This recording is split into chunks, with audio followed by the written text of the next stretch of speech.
Channel 9 is pressing Highway Patrol for answers after an innocent person spent more than 2 weeks in jail. Good afternoon, I'm Greg Wormuth. Now, this is all connected to the crash on I-4 last fall that killed 3 people.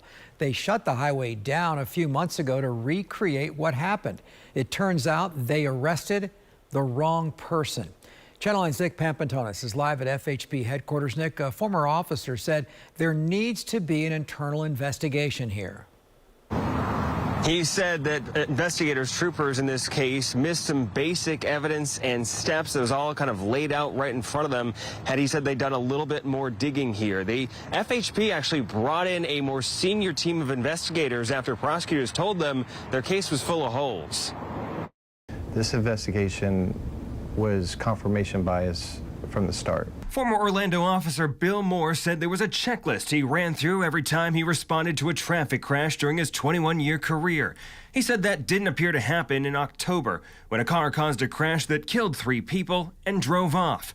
A report showing troopers talked to one witness who mentioned a black Dodge Durango.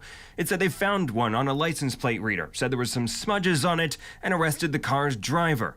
But pictures show the car had no damage, and troopers seemingly missed maroon paint left on other cars involved in the crash, as well as other witnesses who provided a partial plate number, identified the car as maroon, not black, and even identified the driver when investigators finally followed up with them. Elisa Montalvo is now under arrest after prosecutors dropped charges against Lindsay Isaacs Friday. I'm still receiving death threats and hate.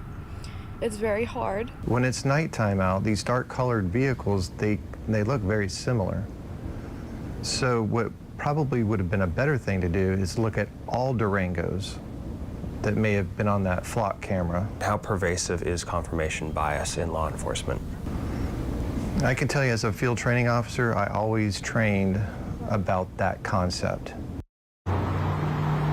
There's another part of the investigation that Moore had a really big problem with. Our editors right now are making some graphics to help us walk you through that. We're going to get into that coming up on Eyewitness News at 5. Greg?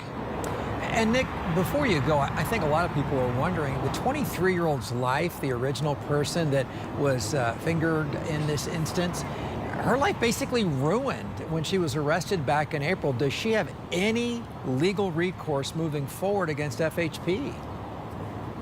Now, they said her doctor refused to see her at one point because the doctor didn't want to treat a criminal. That's part of the fallout here. Her team did tell me that they are looking at all available avenues. That includes a potential lawsuit. We're going to be on the lookout for that over the next couple of weeks. Live in Orange County, Nick Pampantonis, Channel 9 Eyewitness News. All right, you would think they definitely are going to have grounds for that. Thank you, Nick.